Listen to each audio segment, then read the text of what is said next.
The hum of computers and the soft murmur of conversation filled the open-plan office of our marketing firm. From my corner desk, I could see Sandra, my wife, animatedly discussing a campaign with a colleague. Her laughter, always a bright note in the daily grind, reached my ears and brought a smile to my face. Sandra and I had built our careers here side by side, weaving our lives into the fabric of this company. But it wasn't just us. There was Mark, our numbers wizard whose spreadsheets could make or break a campaign. Lisa, the creative genius whose designs turned heads and won awards. And Emily, the ever-reliable project manager who kept us all on track. Just as I was about to dive back into a particularly tricky presentation, our senior executive, Mr. Thompson, entered the room with an envelope in hand and a twinkle of excitement in his eye.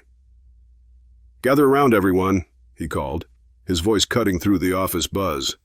We clustered around, curiosity piqued. "We've received an invitation from one of our top clients," he continued, holding up the envelope. "James, the CEO of Meditech, has invited us to his private island for a weekend getaway." A ripple of excitement ran through the team. A private island? It sounded like the kind of break we all needed. As Mr. Thompson elaborated on the luxurious accommodations and the activities planned, I exchanged a glance with Sandra, her eyes sparkling with anticipation. But beneath the surface of our shared excitement, a flicker of unease tugged at my thoughts. There was something about James, a charm that seemed a little too polished, a smile that didn't quite reach his eyes. And as the details of the weekend unfolded, I couldn't shake the feeling that this trip would be more than just a relaxing getaway. It would be a test of trust, loyalty, and the bonds we had formed in this very office. Little did we know, our lives were about to take a turn we never saw coming. Life with Sandra had always been a mix of love, laughter, and the occasional chaos that comes with raising two energetic children.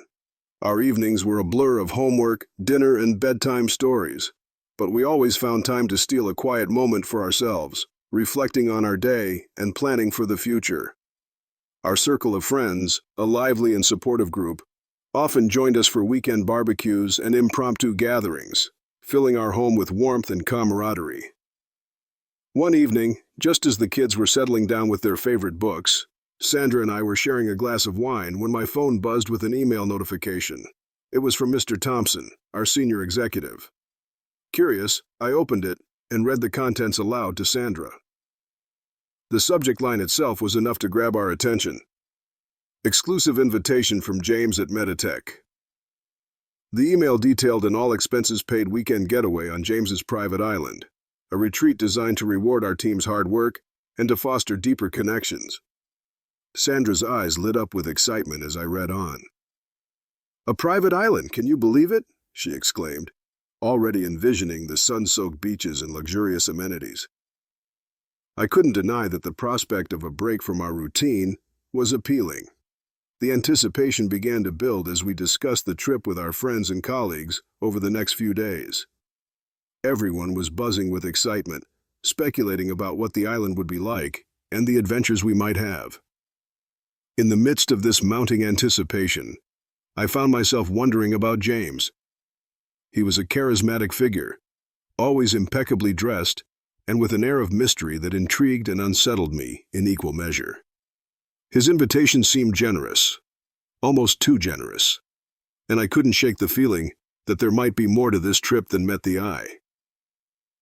Still, the allure of an idyllic weekend was too strong to resist, and soon enough we were packing our bags, ready to escape the hustle and bustle of everyday life for a few days of paradise. Little did we know, this trip would unravel the very fabric of our seemingly perfect lives. As the boat approached the island, a collective gasp of awe echoed through our group. The private island was even more breathtaking than we had imagined. Lush greenery framed pristine white beaches that gently sloped into the crystal-clear turquoise waters. The main house, a stunning blend of modern architecture and natural elements, stood majestically overlooking the bay, with its glass walls reflecting the sunlight and providing a seamless view of the surrounding paradise. James greeted us at the dock, his polished charm on full display. He was dressed casually in linen trousers and a crisp white shirt, exuding an effortless grace that seemed to perfectly match the island's opulence. "Welcome to my little slice of heaven," he said, his smile warm, but with that familiar hint of something more inscrutable. "I hope you'll find it as relaxing and rejuvenating as I do." As we stepped onto the wooden dock, staff members, all dressed in crisp uniforms, took our bags and handed us chilled towels and refreshing drinks. The air was filled with the scent of tropical flowers and the gentle sound of waves lapping against the shore. Sandra squeezed my hand, her eyes wide with excitement, as we followed James along a path lined with vibrant hibiscus and towering palm trees. The main house was a masterpiece of luxury. The open-plan living area flowed seamlessly onto an expansive terrace, complete with an infinity pool that seemed to merge with the ocean beyond. Plush lounges and hammocks were strategically placed to offer the best views of the sunset, and a well-stocked bar promised an endless supply of cocktails. Our rooms were equally luxurious, each with a private balcony overlooking the water and decorated in soothing tones that immediately made us feel at ease.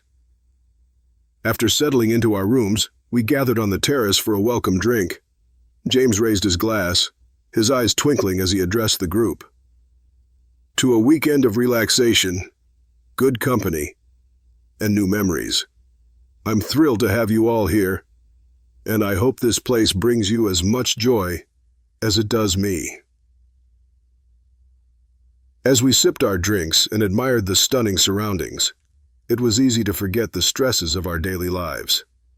The island's beauty was almost otherworldly, a perfect escape from reality. Conversations flowed easily as we began to unwind, laughter mingling with the sound of the waves. Yet beneath the surface of this idyllic setting, a sense of anticipation buzzed in the air. This weekend promised not just relaxation, but the potential for unexpected adventures and discoveries. The evening unfolded with a sumptuous dinner prepared by James's personal chef. As we dined under the stars, the island's magic seemed to cast a spell on all of us. But even as we laughed and shared stories, I couldn't shake the feeling that this paradise held secrets waiting to be uncovered.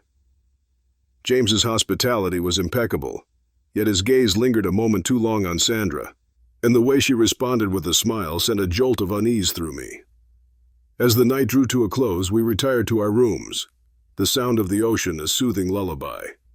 I lay awake for a while, staring at the ceiling, wondering what the next few days would bring.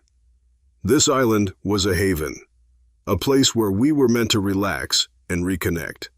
But I couldn't help but feel that it was also a stage set for something far more complex, where the lines between trust and temptation, loyalty and betrayal, would blur in ways we were not yet prepared to face. The first morning on the island dawned with a golden glow, the sun casting a warm light over everything. After a leisurely breakfast on the terrace, we set off to explore. James, ever the gracious host, led us on a tour of the island, pointing out hidden coves, lush gardens, and the myriad of activities we could indulge in during our stay. Throughout the tour, it was impossible not to notice the easy camaraderie between James and Sandra. Their shared laughter and lingering glances did not go unnoticed by the rest of us. Charlotte, James's companion, seemed unfazed, her serene demeanor a stark contrast to the undercurrent of tension I felt. She was beautiful in a quiet, understated way, with a grace that made her seem almost ethereal. Her presence was calming, but it did little to ease the knot of anxiety forming in my stomach.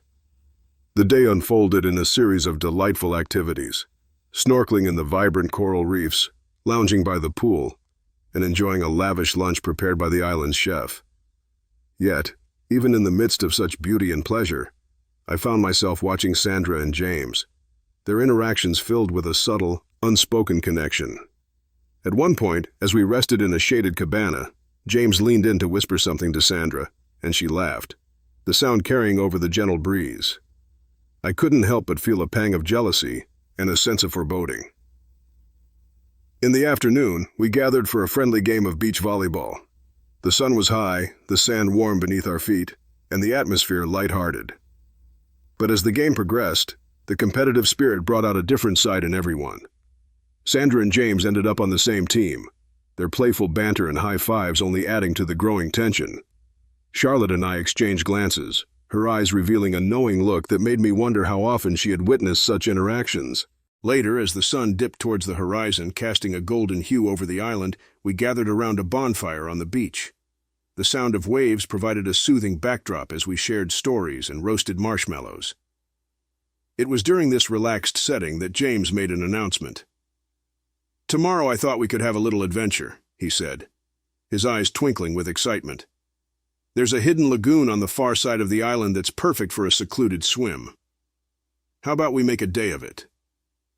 The suggestion was met with enthusiasm, though I couldn't ignore the way James's gaze lingered on Sandra as he spoke. She seemed equally intrigued, her eyes sparkling with excitement.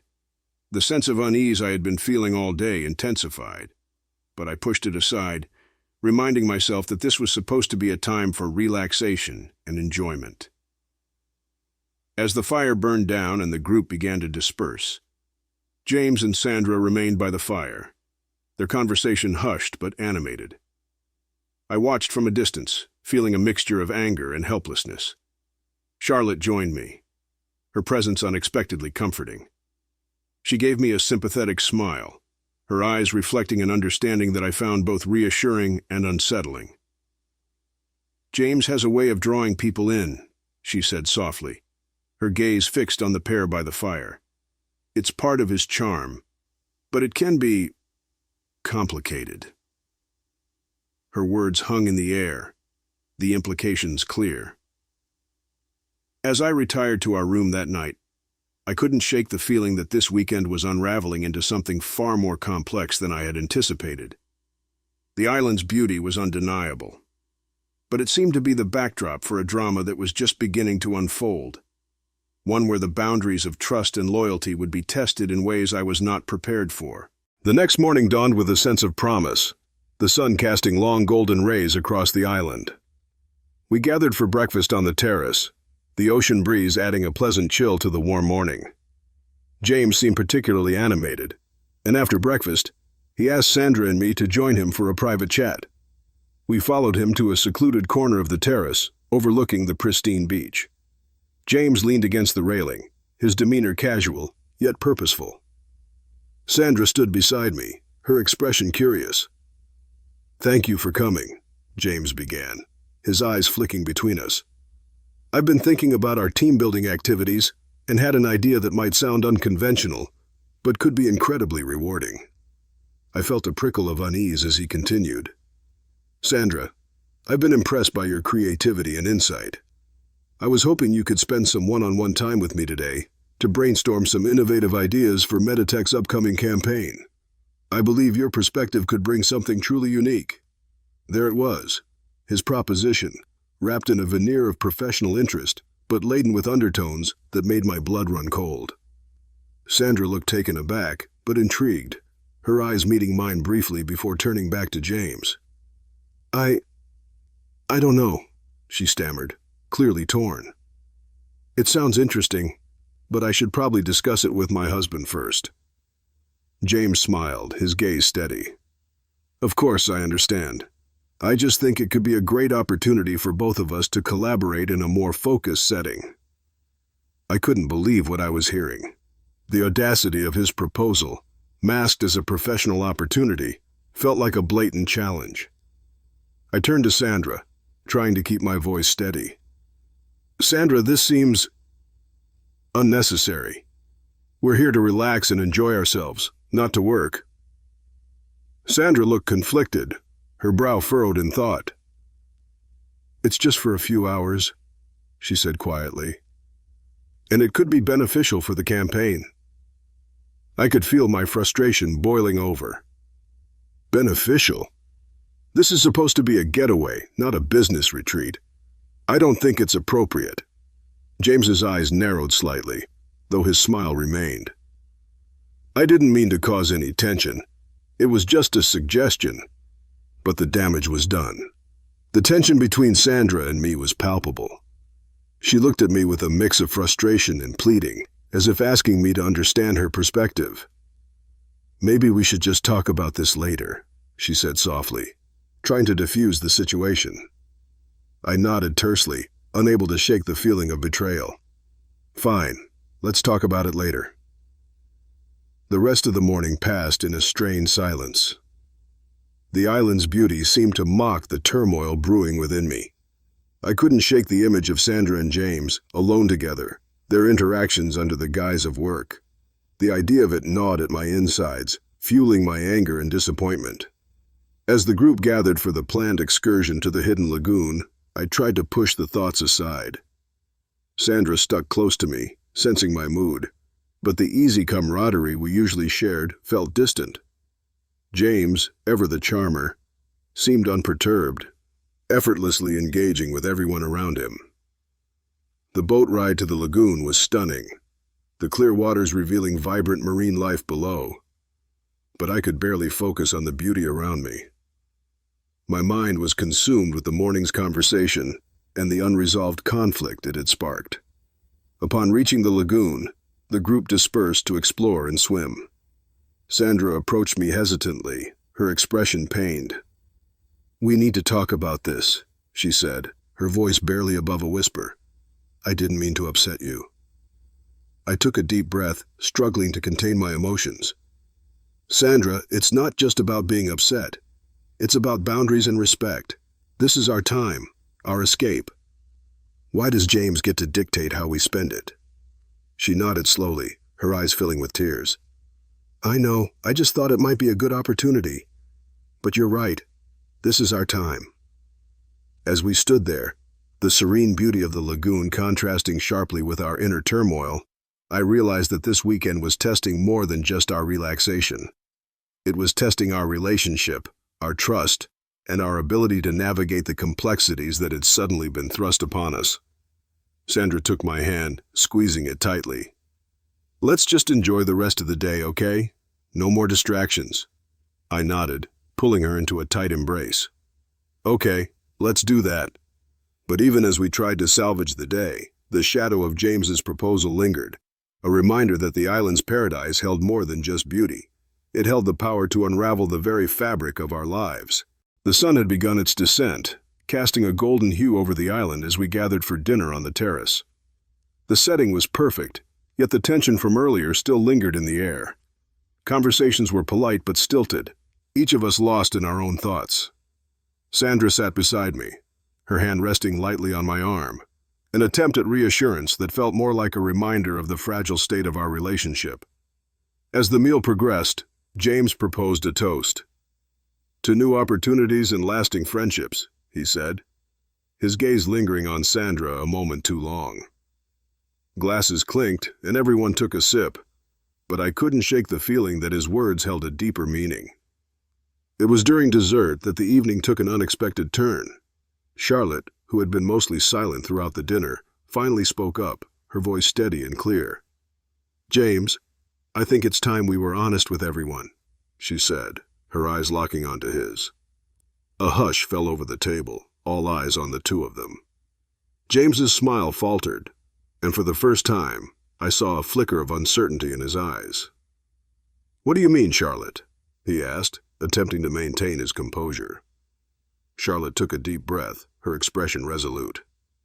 "I mean about the real reason we're here, about the money you've been using from Meditech's accounts to fund these getaways, and about the promises you've been making to Sandra and the others." A wave of shock and confusion washed over the group. I turned to Sandra, my mind racing. "What is she talking about?" I asked, my voice barely above a whisper. Sandra looked pale, her eyes wide with fear and guilt. I didn't know," she stammered. "James said it was a legitimate business trip." James stood, his calm facade cracking. "Charlotte, this isn't the time or place for this discussion," he said sharply. Charlotte shook her head, determined. "No, James, it's exactly the right time. These people deserve to know the truth." As Charlotte revealed the extent of James's deception, the atmosphere grew increasingly charged. James had been embezzling funds from Meditech to finance his lavish lifestyle and these so-called business retreats. He had lured Sandra and others with promises of professional advancement, using their trust to cover his tracks. The weight of her words hit me like a punch to the gut. I turned to Sandra, feeling a mix of betrayal and hurt. "Did you know about any of this?" I asked, my voice trembling. Sandra shook her head, tears streaming down her face. "No, I swear. I thought it was just a chance to work on the campaign, to help our careers." James tried to regain control of the situation, but the damage was done. "This was never about work, was it, James?" I spat, standing to face him. "You used us, manipulated us for your own gain." James's composure shattered. "You don't understand," he began, but I cut him off. "No, you don't understand," I said, my voice rising. "You've betrayed our trust, put our careers and relationships at risk, all for your own selfish reasons." Sandra stood beside me, her hand gripping mine tightly. "I'm sorry," she whispered, her voice choked with emotion. I should have seen through it, but I wanted to believe it was real. Sandra stood beside me, her hand gripping mine tightly. "I'm sorry," she whispered, her voice choked with emotion. "I should have seen through it, but I wanted to believe it was real." The rest of the group looked on, stunned and silent, as the confrontation reached its peak. James, realizing he had lost, turned to leave, but not before throwing one last look at Sandra. "You could have had everything," he said bitterly, "but you chose this." As he walked away, the full weight of the revelations settled over us. The idyllic paradise had been shattered, replaced by a harsh reality of betrayal and deceit. Sandra and I stood together, our relationship shaken but not broken, determined to face whatever came next. The rest of the evening was a blur of emotional conversations and attempts to process what had just happened. The bonds that had seemed so strong were now fragile, tested by the harsh light of truth. As the night wore on, I found myself holding Sandra close, realizing that despite everything, we had each other.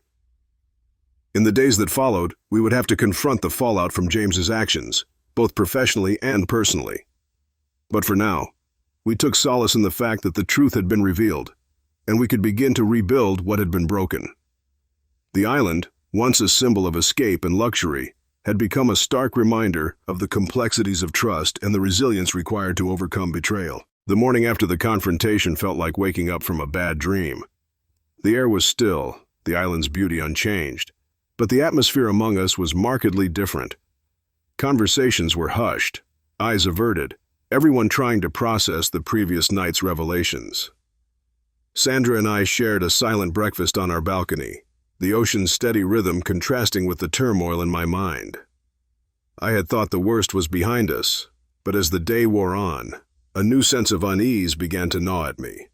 Sandra seemed distant, her thoughts elsewhere, and it wasn't long before I found out why. That afternoon, while Sandra was taking a walk along the beach, I decided to go for a swim. I needed to clear my head, to find some semblance of peace. As I made my way to the pool, I overheard a conversation that made my heart stop. Hidden by a wall of vibrant bougainvillea, James and Sandra were talking. I couldn't see them, but their voices carried clearly in the still air. "I'm sorry about everything," James was saying, his voice smooth and sincere. "I never wanted it to end like this." Sandra's reply was softer, tinged with regret. "It's just, I thought there was something real between us. I was drawn to your confidence, your vision. It felt like an escape, something different from my everyday life." A cold wave of realization washed over me. Sandra's infatuation with James wasn't just about the work. It was something deeper, more personal. She had been captivated by the illusion he created, the promise of something new and exciting. James sighed. "I know, and I won't pretend that I didn't feel something too, but it was never meant to hurt anyone. I'm truly sorry, Sandra." I backed away, my heart pounding. The realization that Sandra had been emotionally involved with James was like a punch to the gut. I returned to our room, my mind racing. It wasn't just the betrayal that hurt. It was the understanding that her attraction to James had been more about escaping reality than any genuine connection. When Sandra returned, she found me sitting on the balcony, staring out at the horizon. She hesitated at the door, sensing the shift in my mood. "Is everything okay?" she asked, her voice tentative. I took a deep breath, trying to keep my emotions in check. "I overheard you and James talking," I said quietly. "About your feelings for him." Sandra's face paled, her eyes wide with shock. "I didn't mean for you to hear that," she whispered, tears welling up. "Why didn't you tell me?" I asked, my voice raw with hurt. "Why didn't you tell me you were feeling this way?" She sat down beside me, her hands trembling. "I didn't want to hurt you. It wasn't real, not in the way that matters. It was a fantasy, an escape. James represented something different, something I thought I wanted. But it wasn't real."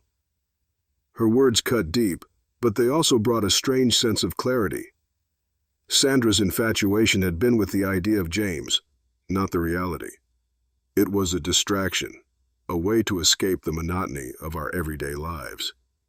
But it lacked substance, depth, and true meaning. "I love you," she continued, her voice breaking. "What I had with James was nothing compared to what we have.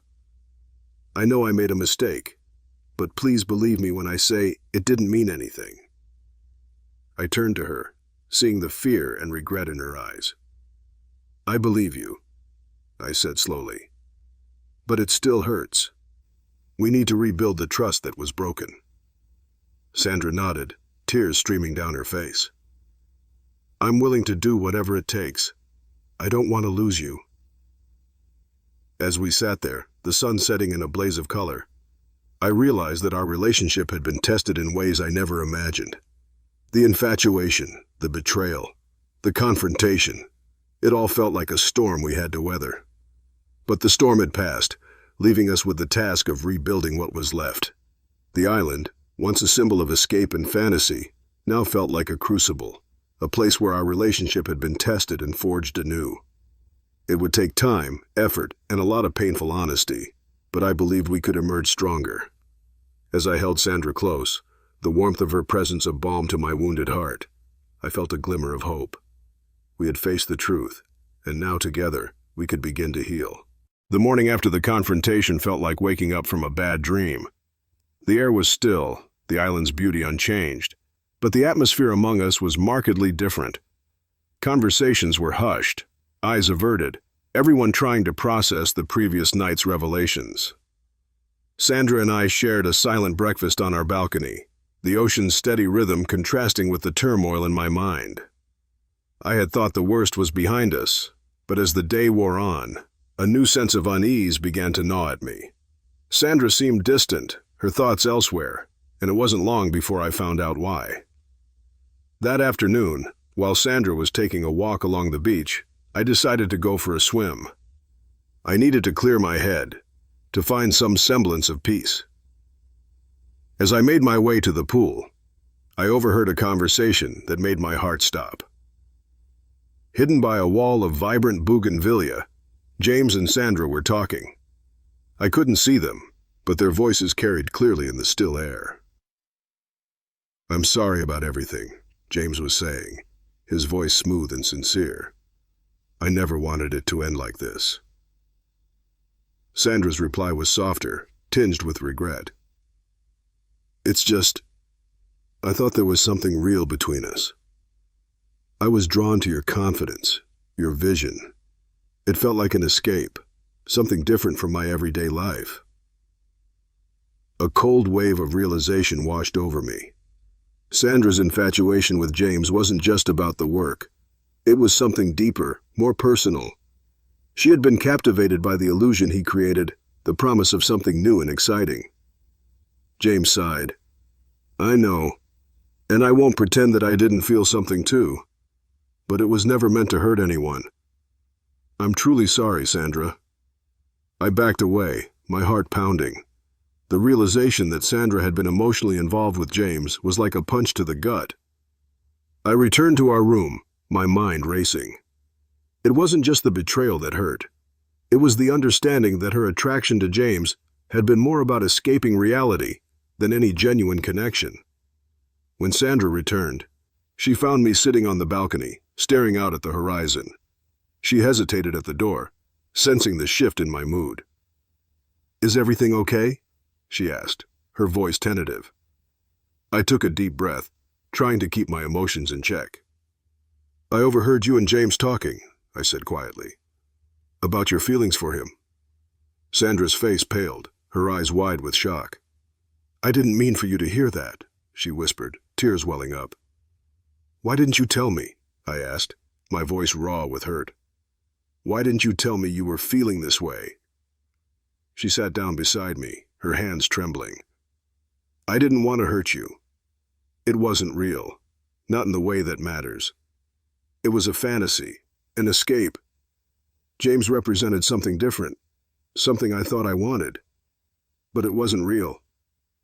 Her words cut deep, but they also brought a strange sense of clarity. Sandra's infatuation had been with the idea of James, not the reality.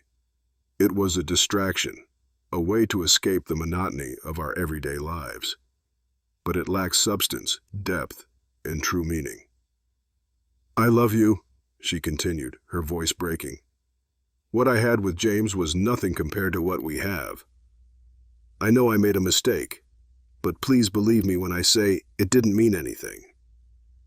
I turned to her, seeing the fear and regret in her eyes. "I believe you," I said slowly. "But it still hurts. We need to rebuild the trust that was broken."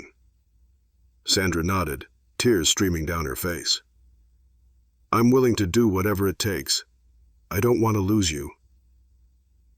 As we sat there, the sun setting in a blaze of color, I realized that our relationship had been tested in ways I never imagined. The infatuation, the betrayal, the confrontation, it all felt like a storm we had to weather. But the storm had passed, leaving us with the task of rebuilding what was left. The island, once a symbol of escape and fantasy, now felt like a crucible, a place where our relationship had been tested and forged anew. It would take time, effort, and a lot of painful honesty, but I believed we could emerge stronger. As I held Sandra close, the warmth of her presence a balm to my wounded heart, I felt a glimmer of hope. We had faced the truth, and now together we could begin to heal. The following morning, the island was bathed in the soft glow of dawn. The air was filled with the scent of fresh coffee and tropical flowers as we gathered for breakfast on the terrace. The atmosphere was somber, the previous day's events casting a long shadow over our group. Sandra and I sat together, the silence between us heavy with unspoken words. As we picked at our food, I tried to focus on anything but the gnawing tension in my chest.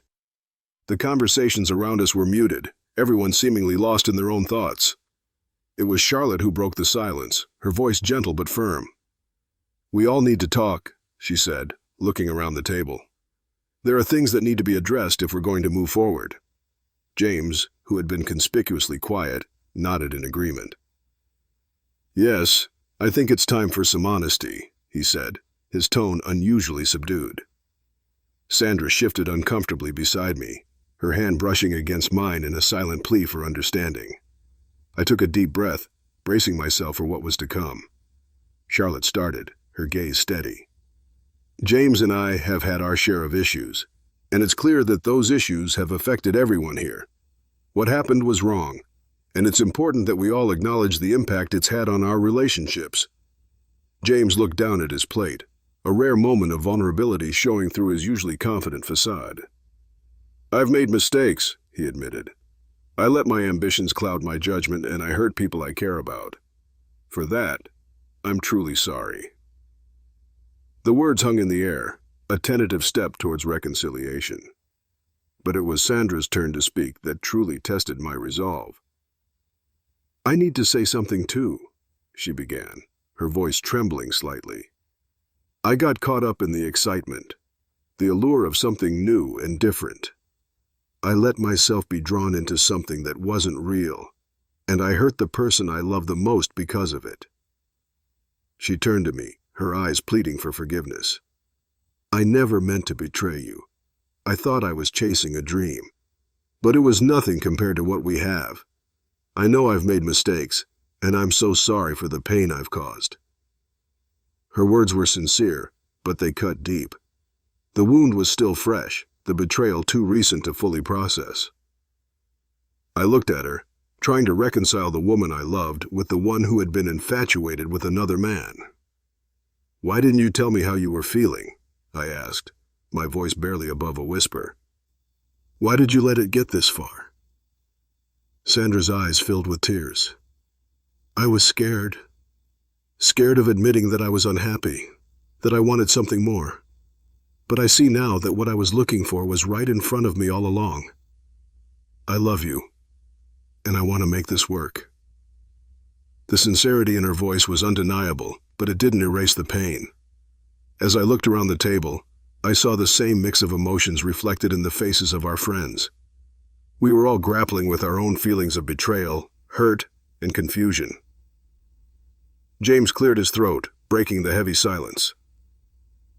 "I think we all need to take some time to reflect on what's happened.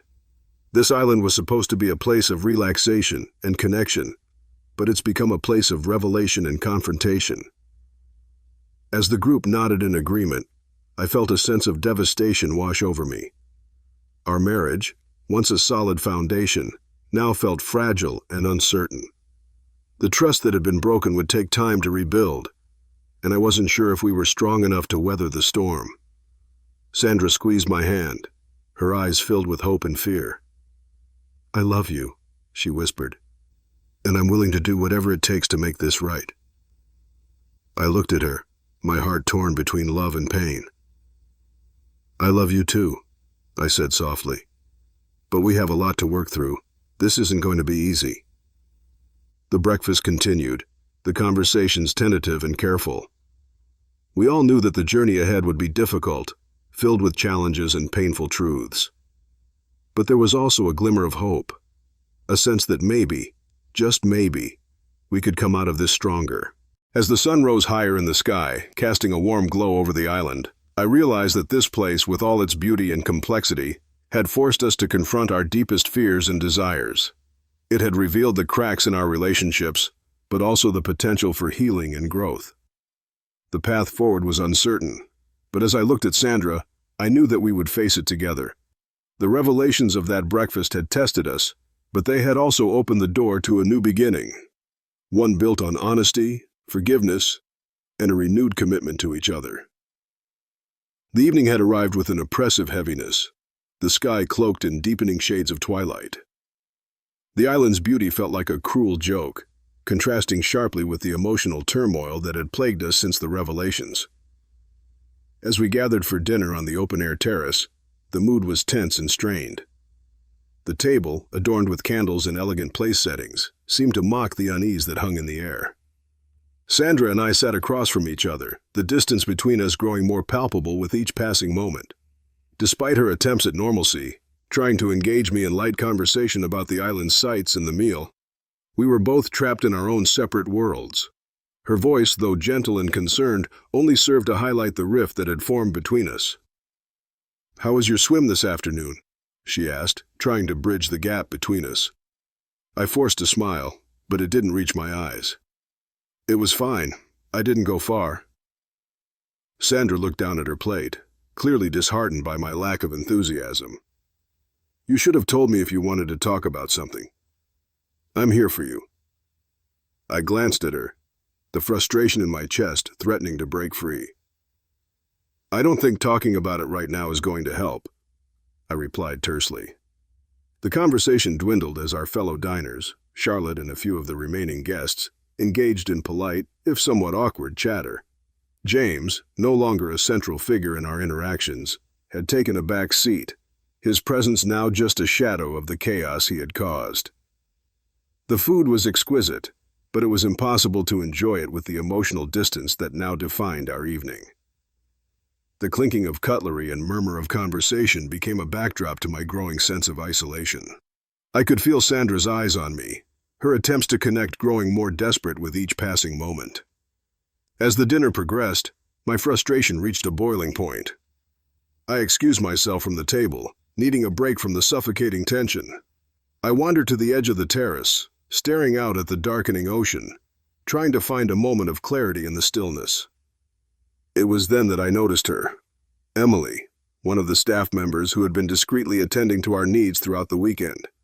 She was standing alone by the bar, her demeanor calm and inviting. I had always found her presence soothing, a stark contrast to the drama and tension that had enveloped the group. With a mixture of impulse and defiance, I approached her. "Would you like to join me for a drink?" I asked, my voice low but firm. Emily looked up, surprise flickering in her eyes, but she quickly masked it with a warm smile. "Sure, I'd love to." We moved to a quieter corner of the terrace, away from the prying eyes of the others.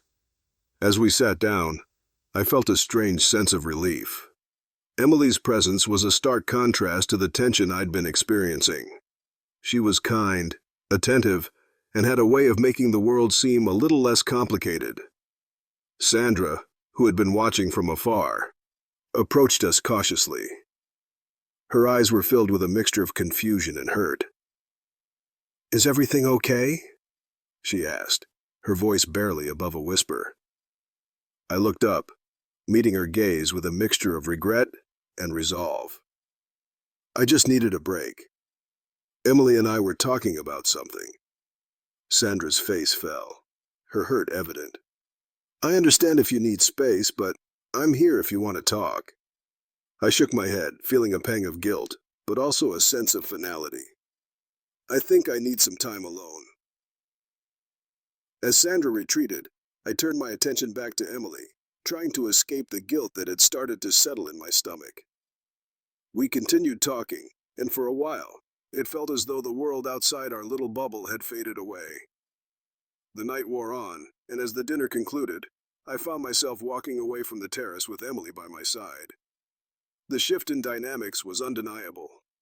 My choice to ignore Sandra and seek solace elsewhere had created a chasm that felt almost insurmountable. It was a moment of escape, but it also marked a turning point in our relationship. As I looked back at the terrace, the sight of Sandra sitting alone among the remnants of the meal, her shoulders slumped in defeat, was a stark reminder of the emotional cost of my actions. The evening had marked a significant shift, a dramatic signal of how far our relationship had deteriorated. The night air was cool, as Emily and I continued to walk along the beach, the waves crashing rhythmically against the shore. In that moment, the allure of a new connection provided a fleeting sense of solace, but it also underscored the deep fractures that needed to be addressed. The events of the evening had set in motion a chain of reactions that would need to be confronted in the days to come. The dynamics between Sandra and me had shifted irrevocably, and the path forward would require not just facing the aftermath, but also addressing the underlying issues that had brought us to this point. The night stretched on, each hour blending into the next, as I wandered through the darkened pathways of the island. The cool breeze offered little solace from the storm of emotions raging within me. I had taken a long walk along the moonlit beach, the rhythmic crash of the waves providing a harsh counterpoint to the turmoil in my heart. I found myself in a secluded corner of the island, a private cove with rocks jutting out over the water. I sat down, feeling the rough texture of the stones beneath me as I stared out at the endless expanse of darkness. The sea, usually calming, now seemed a vast, unfeeling void, mirroring my inner chaos. The events of the day replayed in my mind like a relentless loop. My confrontation with Sandra, the dinner with Emily, the way I had pushed Sandra away, it all felt like a weight pressing down on my chest, suffocating me. The guilt was unbearable, mingling with the anger and sadness I felt. Memories of better times with Sandra flickered through my mind. Our early days, filled with laughter and dreams, seemed like a distant memory. I remembered our first vacation together, the way we'd explored new places with wide-eyed wonder, sharing intimate conversations and future plans. How had we drifted so far from that connection? How had our love turned into something so fractured and fraught with betrayal? I thought about the moments when Sandra had reached out to me in the past, when I had brushed her concerns aside or been too caught up in my own world to notice her pain. Had I been so absorbed in my own desires and ambitions that I failed to see the cracks forming in our relationship? The realization was a painful one, bringing a sense of self-reproach that was almost unbearable. As I continued to reflect, my mind turned to the ethical implications of my actions. Was it right to seek comfort from someone else when I had committed to Sandra? Was I any better than James, who had manipulated us all for his own gain? The moral quandaries were overwhelming, and the line between right and wrong seemed increasingly blurred. I thought about Emily, the brief connection we'd shared. It had been a distraction, a temporary escape from the mess I was in, but it also left me questioning my own motives. Was I trying to fill a void left by Sandra's infidelity, or was I simply avoiding facing the pain and guilt head-on? The answers were elusive, lost in the fog of my conflicting emotions. The physical pain in my chest was mirrored by the emotional anguish I felt. Every interaction with Sandra had become a battleground, each conversation a reminder of how deeply we had been hurt. I felt torn between wanting to repair our relationship and the fear that it might be beyond salvage. The thought of continuing to live with this emotional wound, of trying to patch things up while the scars remained, was daunting. I stood up, feeling the chill of the night air against my skin, and began walking back toward the villa. The path seemed endless, the darkness around me a metaphor for the uncertainty of our future. Each step felt heavy, laden with the weight of decisions I'd made and the repercussions they would have. When I finally reached the villa, the first light of dawn was beginning to appear, casting a faint glow over the landscape. I entered the house, my steps quiet and measured. Sandra was still asleep, her figure curled beneath the covers. I watched her for a moment, my heart aching with a deep, unresolved sorrow. In that quiet moment, I understood that the road ahead was fraught with challenges. We would have to confront the pain, rebuild trust, and navigate the complexities of our relationship. But the journey would require more than just facing the surface issues. It would demand a deep, introspective look at our own actions and motivations. As I sat down in the dim light of the early morning, the burden of guilt and pain was palpable. The emotional turmoil was still raw, but I knew that if we were to have any chance of moving forward, we needed to face these feelings head-on. The path to healing would be long and arduous, but it was the only way to find clarity and, hopefully, a renewed connection. With a deep breath, I resolved to confront the truth, both with Sandra and with myself.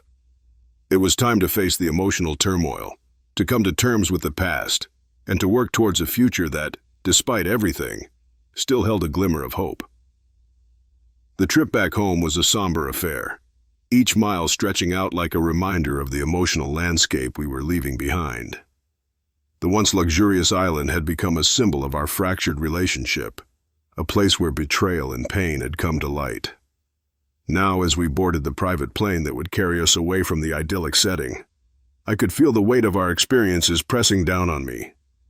Sandra and I were seated apart, the silence between us as palpable as the tension that had followed us from the island. She stared out of the window, her face reflecting the changing scenery as we flew over the rolling countryside, while I looked at the floor, lost in thought.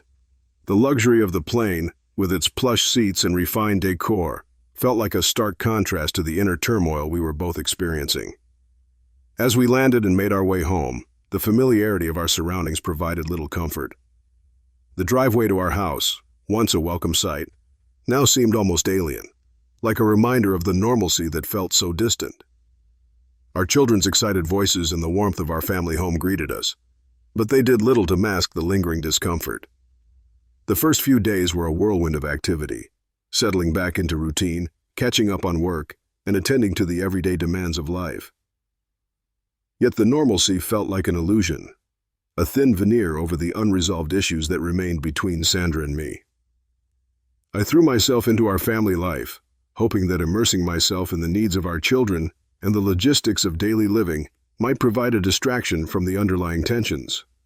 Sandra, too, made efforts to resume her role within the family. She was attentive with the children, her interactions with them warm and genuine. Yet her forced cheerfulness only underscored the strain between us. The unspoken words and unresolved feelings hung heavily in the air, creating a chasm that no amount of normalcy could bridge. As the days passed, I found myself grappling with the complexity of our situation. The task of reconnecting with Sandra was fraught with challenges. Each attempt at conversation felt like navigating a minefield. We tried to talk about our plans for the future, but our discussions often veered into uncomfortable territory, revealing the depth of our unresolved issues. One evening, after the children had gone to bed, Sandra and I sat down in the quiet of our living room. The house was peaceful, the only sound the soft ticking of the clock on the wall. It was a stark contrast to the chaotic emotions we had been dealing with. "I've been thinking a lot," Sandra said, her voice tentative, "about what we need to do to move forward."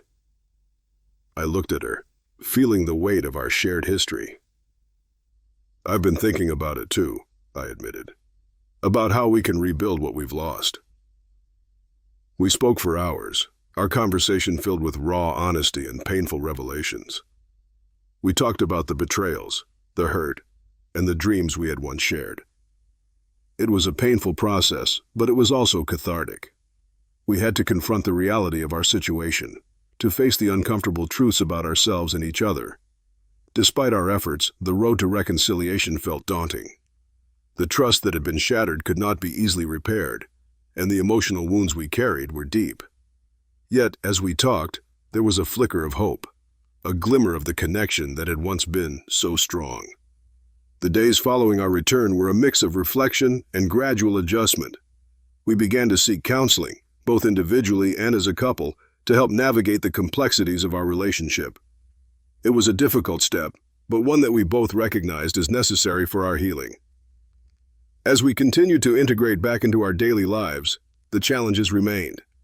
The journey of reconnection was slow and fraught with moments of doubt and struggle. Yet through the trials, there were also moments of clarity and renewed understanding. The process of rebuilding trust and intimacy would take time, but we were committed to facing it together. Returning home was not a return to the status quo, but rather a new beginning. It was a chance to confront the past, to address the pain, and to work towards a future that, while uncertain, still held the potential for growth and renewal. The path ahead was not easy, but it was a path we were determined to walk together, step by cautious step. The morning arrived with an unsettling surprise. We had barely settled into our new routine, the efforts to rebuild and reconnect still fresh, when the doorbell rang, echoing through the quiet house. The sound was jarring, a sudden intrusion into the fragile peace we had been attempting to cultivate. Sandra and I exchanged a glance, a shared sense of apprehension hanging between us. We both knew that our emotional landscape was still rocky, and any unexpected disruption could easily unearth the unresolved issues that lingered beneath the surface. I walked to the door, each step heavy with the weight of anticipation. When I opened it, I was met with an unexpected sight. Emily stood on the doorstep, her expression a mix of nervousness and resolve. She was holding a small bag, her eyes searching mine for a hint of recognition or perhaps a sign of how to proceed. "Hi," she said, her voice soft but steady. "I hope I'm not intruding." The shock of her presence rendered me momentarily speechless. I had expected to put the island behind us, to focus on healing and moving forward with Sandra.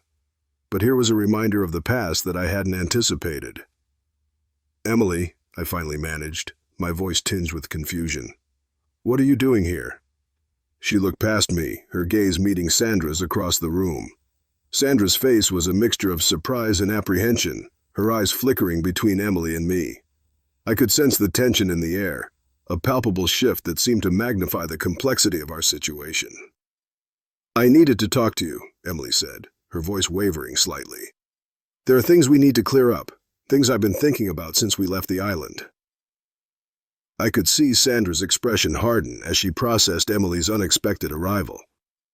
The calm we had been striving for now seemed tenuous, and the presence of another person, especially one linked to our recent turmoil, felt like a disruption we weren't prepared for. Sandra stood up, her movements deliberate. "I think it's best if we discuss this together," she said, her voice firm but strained. "We need to understand what's going on." Emily nodded, stepping inside as I held the door open. The atmosphere in the house shifted as we all gathered in the living room. The familiar surroundings suddenly felt foreign, a stage for the new conflict that had emerged. "Please sit," I said, motioning to the couch. We all took our seats, the silence heavy with unspoken questions. Emily placed the bag on the coffee table, her hands trembling slightly. "I wasn't sure how to approach this," Emily began, her gaze meeting mine. "I've been reflecting on everything that happened, and I realized there were some things left unsaid." Sandra's eyes were fixed on Emily, her expression a mix of curiosity and guardedness. "What do you need to tell us?" she asked, her voice betraying a hint of frustration. Emily took a deep breath, her gaze shifting between Sandra and me. "I want to explain why I came to the island in the first place," she said. "I've been struggling with my own feelings, and I think it's important for both of you to understand my perspective." Her words were met with silence. I could feel the weight of the moment pressing down on us, each of us grappling with our own emotions and the implications of Emily's unexpected arrival. "I was drawn to you because you were a source of escape from my own struggles," Emily continued. "But what happened between us was not just about me or you. It was about the emotional gaps that existed in our lives. I regret the way things unfolded, and I want to make amends." The honesty in Emily's voice was striking, but it did little to ease the tension that had enveloped us. Sandra's expression softened slightly, though the hurt and betrayal were still evident. "Thank you for being honest," Sandra said quietly. "But this doesn't change what's happened. We need to focus on our own healing now." Emily nodded, her eyes filled with understanding. "I know. I just needed to be transparent about my part in all of this." As Emily stood to leave, there was a palpable sense of closure, though not resolution. Her visit had been a jarring reminder of the complexities of our situation, but it had also provided a moment of clarity. The unexpected arrival had disrupted our plans, but it also prompted us to confront the lingering issues and to make decisions about how to move forward. After Emily left, Sandra and I sat in the quiet of the living room, the weight of the conversation settling heavily between us. The surprise arrival had forced us to reevaluate our path and to address the unresolved feelings that still lingered. The road ahead was uncertain, but the disruption had also given us an opportunity to reaffirm our commitment to each other. We knew that the journey to healing would be challenging, but we were determined to face it together, armed with a renewed understanding of the complexities that lay ahead. The days passed and we settled back into our routines. My mind often wandered back to the enigmatic James. The allure he had exerted was undeniable, an intoxicating blend of charm and charisma that had initially drawn me in. Reflecting on our interactions, I realized how James had tapped into a deeper part of me, a part that had been struggling with the discontent and dissatisfaction simmering beneath the surface of my life. James had a way of making everything seem exciting and new. His confidence and wit were magnetic, and his discussions about open relationships had intrigued me more than I cared to admit. In the context of the island, where emotions were heightened and boundaries blurred, James's propositions had seemed almost alluring. The idea of exploring new dynamics, of breaking away from traditional constraints, had been tempting. It was a tantalizing escape from the routine, a chance to explore something outside the boundaries of my marriage. I recalled our conversations, James's openness about his views on relationships, and how he had expressed a nonchalant attitude towards commitment. There was an almost reckless abandon in his attitude, a stark contrast to the stability I had always valued. It was this very contrast that had drawn me to him, igniting a spark of curiosity and desire that I hadn't fully understood at the time. As I reflected, I began to question whether my attraction to James had been more about the thrill of the forbidden than a genuine connection. Was it the idea of what he represented, freedom, excitement, and defiance of conventional norms, that had captivated me rather than James himself? The realization was both enlightening and unsettling, leaving me to grapple with my own desires and the motivations behind them. In the wake of James's visit and the subsequent discussions about our future, Sandra and I found ourselves in a state of cautious optimism. Amid the emotional upheaval, we had agreed to plan a weekend getaway with Steve, a friend whose company we both enjoyed. It was intended to be a fresh start, an opportunity to focus on rebuilding our connection in a new environment. The planning was filled with mixed emotions. On one hand, there was a sense of excitement about escaping the confines of our everyday life and exploring a new setting. On the other, there was an underlying uncertainty about how the dynamics of our relationship would play out in this new context. The weekend with Steve promised to be a chance for relaxation and fun, but the echoes of our recent experiences lingered, casting a shadow over our anticipation. We discussed the plans with a mixture of enthusiasm and apprehension.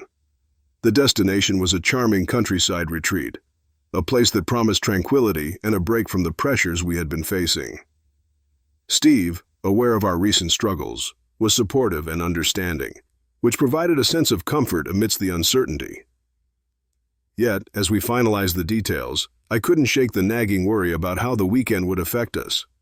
Would it be a chance to rekindle our bond, or would it serve as a temporary distraction from the deeper issues that still needed addressing?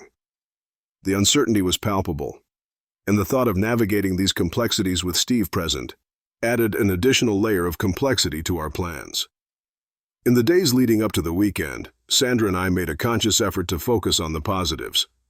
We talked about what we hoped to gain from the getaway, a chance to relax, reconnect, and perhaps find a new perspective on our relationship.